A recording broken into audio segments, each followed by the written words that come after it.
You're watching memorable entertainment television. MeTV Tri-State.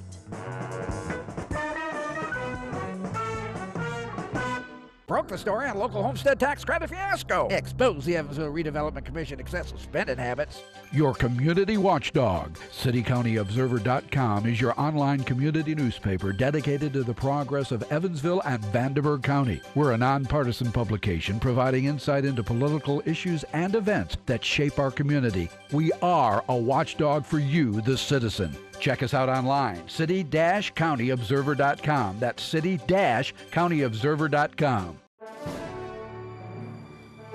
Tri-State Voices, an open discussion with area leaders on issues affecting communities throughout the Tri-State. Now, here's your host, Mike Woods. Good morning. Welcome to Tri-State Voices. Every week, Tri-State Voices brings you a community leader to discuss problems and ideas that are important to the entire Tri-State area. Tri-State Voices is brought to you by WTSN, the City County Observer, and my office, Woods & Woods. Hi, I'm your host, Mike Woods. Today I'm honored to have Stephanie Terry with us. She was appointed to the Vanderburgh County Council in 2010, and later that year she won election in her own right. She's currently seeking re-election. She is the Executive Director of the Cook Children's Museum. She's a past Executive Director of the Carver Community Center. She's been involved in many different civic organizations, really too many for me to list today. She has a bachelor's degree of biology from Kentucky State University and a master's degree from the University of Evansville. She's married and has 3 children. Stephanie, you almost look, you're so busy, married, 3 children, you have a full-time job, and you're on the county council. Do you ever sleep? You know what, Mike, I honestly, I do, and I sleep well. And I think it's mainly because at the end of the day, I know that I've done the best that I can do, that I've done something to impact somebody else's life, and that just is a good feeling to know that I'm at peace with the service that I give to this community. Whenever I see you, you're always busy and you're always happy. That's 2 good signs. It is 2 good signs. Well, let's talk about something that really makes you happy. You just recently got the FOP endorsement. Yes. That's probably locally one of the most coveted endorsements. So I don't have to ask how you feel, obviously. That's going to make anybody feel good. But why do you think they gave you their endorsement? You know, I think mainly because I've been a strong supporter of public safety. I know the importance of law enforcement in this community, and the votes that I've cast for law enforcement really have been strong, and I've always been positive for the work that they're trying to do. We know that without safe streets and a reduction of crime, you know, businesses won't come to this community to grow, schools won't prosper. And so it's important that we have the right resources in place so that law enforcement can do the jobs they do well in protecting our community. You know, it's kind of interesting because with the system of government they have in Vanderburgh County, the entire county obviously is governed by the county council, but the part of the city is the city council. Your entire district is within the city, is that correct? Correct. But you're on a county council board. Correct. So it's kind of interesting. You don't have anything really to do with the city police department budget, but you have everything to do with the sheriff's department budget. That's right, and you would hope that, you know, within that we have good collaboration between the two law enforcement entities in this community, mainly because, again, the sheriff's budget is probably one of the largest that we oversee. I think it's nearly over $8 million, and so it's important that, especially as it relates to training, that there's opportunities that both the local police department and the sheriff's department can work together in getting that necessary training needed to continue effectively serving. Well, the criminals don't pay any attention to political boundaries, do they? No, they don't. Okay. You have always voted for the homestead credit. It's never been clear in my mind what exactly is the homestead credit. And I think the simplest way for me to describe that really, it's it's an opportunity to protect homeowners from spiking tax bills, regardless of their age, income, or demographic, that they're able to be protected because of that tax credit that we approve each year. Well, just roughly and percentage-wise, if you lost the homestead credit, how much would it affect the average homeowner? Wow, I really want to. I know it's going to vary a lot. I think, and I would really want to say between 8 and 10%, there would be an increase in their property tax bills. Okay. You voted for a number of phase-ins for expanding and trying to get businesses to move here. Are those tax credits, phase-ins, whatever you want to call them, are they worth it? You know, I think they are, mainly because, of course, we want new business to come to this community. But then the other thing is it creates jobs, and that's something that we want to extend and offer in this community is more jobs. And I mean, I've been privileged to kind of support tax phase-ins for that very purpose. And one of the, and I think also the council really assumes a huge responsibility in management of that. We work through GAGE, which is Growth Alliance for Greater Evansville, and they actually do the management of those tax phase-in applications and contracts. And they come to us regularly to give us an updates on how those are, if people are in compliance with what they said they were going to do. Another caveat I think is important, that we hope that they're creating jobs, but also that the training that they're offering for their employees and just looking to expand that business or create a new business. And so I think it's really essential, as you said, for economic growth, and I'm going to continue to be a supporter of that. It almost seems like if you've got, say, Henderson's going to give somebody a tax credit, and we don't, I mean, you're going to have a hard time attracting that business, and they're going to go somewhere else. Correct. And I mean, there's, of course, a lot of other factors, too. I think when new businesses they're coming to the community, they're going to look at our educational system. They're going to look at our infrastructure, and our roads and streets, even in crime in many cases as well. And so we have to be sure that those are really at a strong level also to be considered for new business to come. Now, as I understand, most of those tax credits things, they're a phase-in, so you get so much one year and then a declining amount the next year, and it'll continue to decline until finally they're paying their full taxes. Is that right? Right. Right, and I think when businesses are not in compliance, that's when, actually just recently we dissolved an agreement with Creative Press, mainly because they were closing their business, but it was through that, and so if a business is not up compliance, it is my hope that they of course would pay back what they haven't paid out to us. I know it's a little hard to get specific because each deal is kind of on its own separate merits, but what do you look at the number of jobs you're going to create and then you give them a tax credit? And if they don't create that number of jobs, then they may lose the tax credit? It's a possibility. I think, again, as you said, they're going to be considered case by case. And we really take the leadership and direction of the work that GAGE is doing to kind of assess that and allow them to make formal recommendations to the council overall. But we are looking at number of jobs that they're going to create, the type of expansion in the products that they're hoping to produce in the area, and how that, in terms of, is it just a local product? Are they working across the nation in the business that they're doing? What regional impact will that have? And so I think all those factors are important when we're looking at managing and considering the further continuation of those agreements. Yeah, when I've looked at some of the agreements, it's really hard to get a real handle on it in a way, because suppose somebody's going to create 50 jobs. Well, if the jobs are minimum wage with no health insurance, that's one thing. If they're going to be really 50 high-paying jobs with really, really good benefits, that's a whole nother deal. And then how do you measure that? And then also how many other jobs those jobs are going to create. So it's really hard to get compare apples to apples, so to speak, when you look at ones that you guys have granted and ones you've rejected. Right, and honestly, Mike, I think we take that direction and leadership from GAGE's recommendations. I want to say a good company, as an example, I think their growth has happened tremendously over the last few years, because it's a fairly new company, is SCNC. It's a technology company based here downtown. But they've just grown tremendously, and I think initially there was not intentions of a large number of jobs, but the wages were very high, and now it's blossomed, and I think their base has really grown tremendously, their employment base. Well, you never know when you start something where it's going to end up, but if you don't start it, you know where that's going to end up, I guess is a short answer. So you asked for all interlocal agreements to be reviewed to ensure those contracts are be followed. So maybe I'd like to ask you about that, but first thing, what is an interlocal agreement? Within the city and county, there are some joint budget agreements that we have in place, and some of those are the Human Relations Commission, Area Plan Commission, and so there's a percentage breakdown between the county and the city, And just last year when we were going through the budget cycle, I noticed that the Human Relations Commission budget was lower than what it needed to be. And I knew that because, one, I'm also the liaison for the Human Relations Department, and so it was not at the contracted amount. And so that was something that we needed to look at, and it sparked really, an interest that what other contracts are not being adhered to.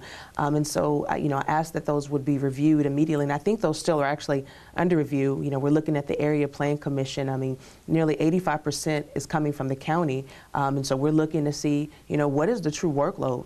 What is the breakdown between the work that they're doing in that office, and, does it make sense continuously for the mayor to directly supervise the area plan director and those kind of things. And so I think it's important. Those contracts, some have, were written back in the 70s and 80s, and so it's important that there's a more consistent and up-to-date and current review of those agreements. Yeah, it's really kind of interesting with our hybrid system of government, with all of the county being one government and then that part of the county that's the city being another. You've got the county sometimes appropriating money, but it's administered by the city officials, right? Mm-hmm. And I think that's always, it's a really complicated situation, and there's some challenges with that, and especially if the elected officials are not working together and in collaboration. But it seems like for the most part they really have worked together pretty well. I mean, when we've had the county council has been Republican and the mayor has been Democrat, it's actually they've continued to function pretty well. You'd think there'd be more hostility, but I'm not really seeing that. No, I haven't either. But I think it's a good arrangement. But I think it's important that we stay in tune to what we've said we were going to do, and that's why I asked for those agreements to kind of be reviewed more frequently than what they had been in the past. Well, and then some of it too, like you said, the human relations, the majority of that's funded by the county. How'd that come about? It would seem to me, just off the cuff, that the majority ought to be funded by the city. And actually, for human relations, it is funded more by the city and lesser by the county. And it is managed by the city as well. Area plan, of course, I think, it's natural that the county would put it more into that. And I really don't realize the history or understand, the logic of why the city would provide more direction for that department. But I think we're continuing to work through, those issues, and our commissioners are actively working with our mayor to ensure that that department is strong and meets the needs of the entire community. Yeah, I don't think there's any law that governs either side's actions. I mean, it's just they've sat down, they've reached an agreement, and they kind of continue the agreements from year to year, and it's in everybody's interest for the agreements to continue. It's really a curious evolvement, really. Right, but it's important, though, that even as people change, that you've got to take some time to kind of look at those very issues. I know that when we were looking at the budget last year, we discovered there was an opportunity for a reduction in one of the contracts that we had, and I don't know if with the youth care center. And so looking at that, it took us looking at that agreement that had been established many years back to be able to make the change, to know that things have changed over 20 years. And so this is an opportunity for us to make some adjustments that will impact the overall budget. Yeah, I know when, for example, when Mayor Winnicky came into office, you'd had a Democrat in there for 8 years, Mayor Winesapple. But it's always surprising how few people the mayor actually gets to replace. I mean, gets to replace the chief of police and a few of the heads of the police department, but the average patrolman out there, he doesn't have the right to do that. So even when you have a change of political leaders, you have a lot of continuity, really. You do. So let's talk a minute about the riverboat. The riverboat revenue is important. It's been declining. What can we do about that? I know there's question and discussion around land base and getting that approved from the state level, and I know Governor Pence, he's strongly against going land based because he doesn't want to increase gaming throughout the state, and I quite understand that. Personally, I'm not a fan or interested in gaming too much, but I understand the importance of that revenue stream, and I think we're going to have to be supportive of some kind of change in order for that revenue to continue coming to this community. I know for the council, on the county side, we were able to use those dollars for special programs such as the dental clinic. We use it for infrastructure and drainage, economic development, and also the initiative-based assistance program, which is what was formerly known as the Welfare to Work program. And so we wouldn't be able to do that. And that's nearly, I would say, a little over $1 million each year that we're investing into those type of projects. And it wouldn't be possible without those riverboat funds. Well, not only the funds would increase if they went to land-based casino, but that whole area over there, Tropicana is talking about doing a huge expansion. I mean, it would be great for the downtown. If you look at the medical school on one side, Tropicana on the other, and you got these two big engines of producing jobs and everything else. It would be a tremendous thing for the downtown. Plus, also the ship we have down there, they're not at all happy with their location. You know, they were threatened to move to Illinois earlier this year. Maybe not threats, maybe not the right word. I mean, they're looking for their best deal. But they would really like to move down where the riverboat is now.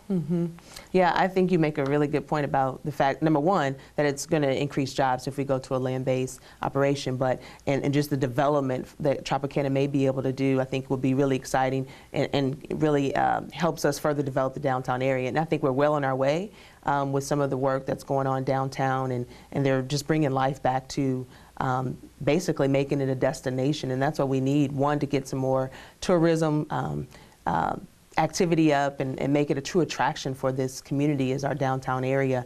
I'm really glad to even work in the downtown area just for that very reason. I'm looking forward to just how we're going to be able to build our business because of the other businesses going on downtown. You know, if we don't get the LST moved to a better location sooner or later, we're going to lose that ship. I mean, their number of visitors isn't really good. They're not happy, and you can't really blame them because where they are, they're out of sight, out of mind. And I don't think I can blame them for looking at it and trying to get a better deal somewhere.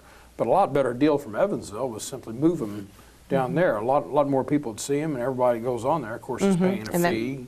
You know, that makes complete sense. Yeah. But sooner or later, we're going to lose that boat if we can't get it moved. I think it's just a matter of time. It's a matter of when somebody else comes up and makes a better offer. And I think that's, you know, and I wouldn't say that this is for all situations. Is just overall community development planning. We're not thinking, I don't think, too far in advance or doing any long-term planning to really kind of address or hit off issues before they approach us. You know, there's a lot of talk about government needs to be more transparent, more accountable. But the county council, all the minutes are online. You can watch the county council meetings on TV or you can go there in person. The entire budget's online now.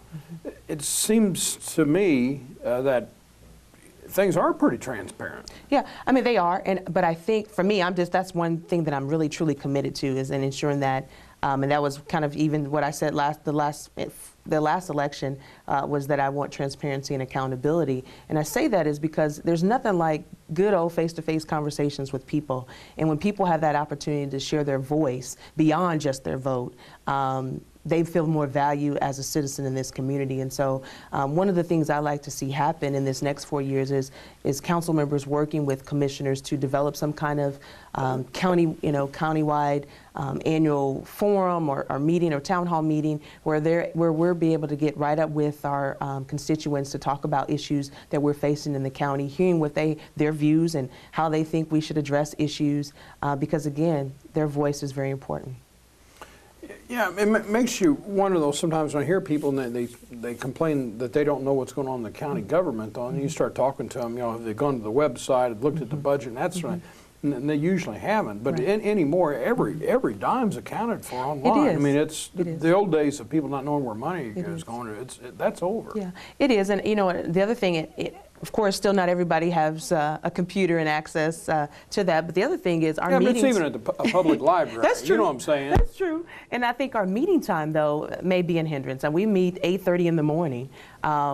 You know, I don't know that many people are going to just take off work or, you know, be able to make it to an actual meeting. Not out of bed yet. Maybe not. But that's another barrier, too, is the meeting, the time of the meeting. So. One of the most important things that the council does are all the board appointments. Hugely important. When you're looking at board appointments, would you like to see that system changed or anything, or boards consolidated, or fewer boards or anything?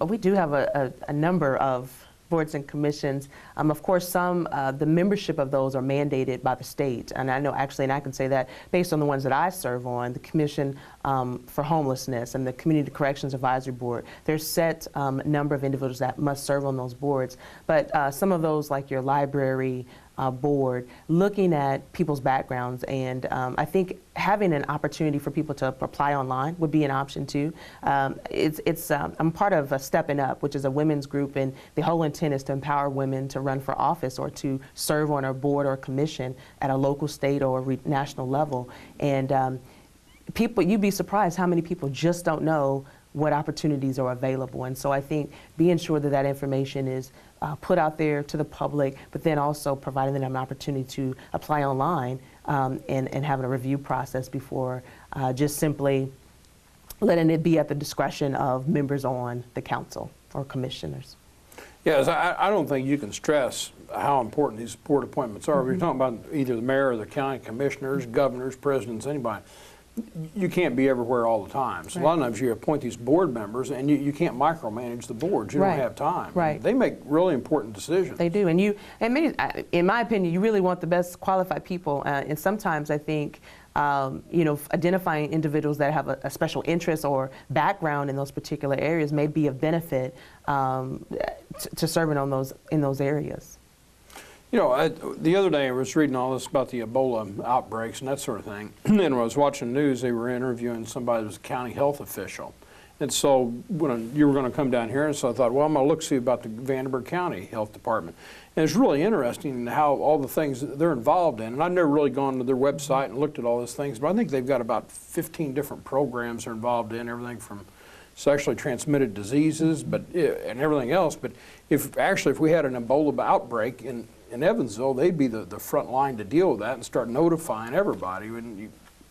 Right, they would be. I've spent two and a half years with the Indiana State Department of Health, and I found that out reading about you, spying on you. I was a public health administrator, and that was exactly what I did, was work with local health departments in this regional area. So I had 12 counties that I worked with and to address mass epidemic outbreaks, such as what you're saying as Ebola. And so and it's a collaboration really of law enforcement, public health that really have to respond, and even emergency response has a role. Many cases, I think you've seen a big, when the tornado hit several years back, that was a kind of, a scenario where you had all those individuals working together for the good of the community, and had to be very responsive in order to ensure the safety of the citizens of this community. And so I think it's important to support public health for that very reason. The WIC program, supporting, children and families, that's something that the Public Health Department is responsible for. Vaccinations. We know that every child has to have a vaccination, and if they don't have doctors or access to medical care, the health department is able to ensure that happens for the community. Yeah, and diseases spread. There's no such thing as only one person out there having this or that. I mean, it spreads. So. Right. The budget last year for the county was trimmed from about $53 million to about $48 million. And you're in the budget hearings right now, trying to sort it all out. Just any predictions about where it's going to come out? Well, I think initially, I think there's going to probably be some more cutting. I would say between 1 and 2 million more, and I'm hopeful that we're also going to be able to provide an increase for employees this budget cycle. But I think it's due to really some smart work among the council, looking at areas where one, we're eliminating positions through attrition. We're also looking at, there's funds going, the recorder's office has a perpetuation fund, and the clerk's office has a perpetuation fund. The prosecutor has a IVD form D fund that they're able to shift some of their departmental expenses into a separate account. And so we're being really really strict about, pushing some of the things that we can into those alternate funds to help, provide some relief in the general fund. And I think that's going to continue if we are working in partnership and collaboration with those department heads to do that. And then taking the guidance and leadership from those department heads. Granted, the worst thing you can do is be an elected official and try to dictate what the other elected officials should do, and so it's definitely good that we are able to take recommendations, allow them to share where they think they can trim, but still provide high quality service. Okay, well, why is there less money available? With the state imposed caps, I guess it would have been about 2008 is when that happened, and that change happened, and we're continuing to see less revenue coming because of that. Okay, and is that going to continue? Is the revenue going to continue to drop in 2015? It is. We anticipate, I know for this year, we're basing everything really off the previous year because we don't really see a huge increase. There might be some increase in our property tax revenue, but beyond that, right now, that's all the information that I have on that. So about the only way you're going to be able to increase the amount of money you get is what you said earlier about granting some incentives to business to expand. I mean, it costs you money now, but perhaps it'll get you more in the long run. Right. So, but I wondered how you guys are going to do that, because cutting from 53 million to 48, I mean, that's a 10% cut, and that was painful. It was really painful. It was. And now to go back and cut another million or two, I mean, I would guess you got some of these office holders that yes, are probably very, very unhappy. I would think, but I think also they're working really hard with the council to make sure that what cuts we do make, that it's something that they can live with. So just so our viewers understand, somebody gets elected to an office, say Nick Herman is a prosecutor or the assessor, whoever, but you guys come in, you set the budget for that person, and you tell them how many employees they get. So they're the head, but you're the one that's really got a lot of control over it. That's true. That's true. And every that sounds like a formula for hostility. It does. And every expense that they want to make, they generally have to come back and run that through us. If they want to make a change in a position, if they want to increase a salary, all those things must come back to the council for approval before they can take that. And so that it is probably not the ideal situation, but again, I think it's that open communication and conversation, working in partnership to ensure that the best service is still offered to constituents in our community. Yeah, it's interesting to look at the minutes of the county council. It's just a stream of office holders coming in before you guys wanting money for this and money for that, and another employee, and replace somebody that's retiring or died or whatever, and sometimes they get what they're wanting, and sometimes they're not very happy when they leave. Right, right. And another thing, and we're seeing too, is a trend because county employees are not always paid at the highest level or at the best rate. You see constant moving around within the county system because they're looking for better opportunities, and so that's always a challenge that department heads continue to have to come back because of that very thing. And so we have to look at that, I think, as well. How can we change our salary ordinance to ensure that we're paying at a high quality level so people can live better than what they are. I've really enjoyed talking to you. I've got about another 3 pages of things I'd like to talk to you, but unfortunately, time. You've been on the county council now for 4 years, and it sounds like a tough job, but for whatever reason, you want 4 more years. Why don't you just explain to the taxpayers in Vanderburgh County why you'd like to spend another 4 years on the council? All right. I just want to thank you for the opportunity to serve you over the last 4 years. I believe I've served you with determination and effectiveness, and I've made some tough decisions, and I've been working hard for this community because I believe in people. It is a privilege and an honor to serve you, and I hope that you will re-elect me this November by punching number 38, because I think with me you're getting an experienced leader. I have over 12 years in the not-for-profit industry, and so I have business management and leadership skills. I'm a creative thinker, a problem solver, and I want to continue doing this tough job for you. I'm committed to work hard as I've done for the last 4 years, and I think it's important to have your continued support. I appreciate you being here. Next week, we're going to have the current Vanderburgh County Sheriff Dave Wedding here, and the following week will be the person that's running against him, Kirk Byram. Hope to see you then.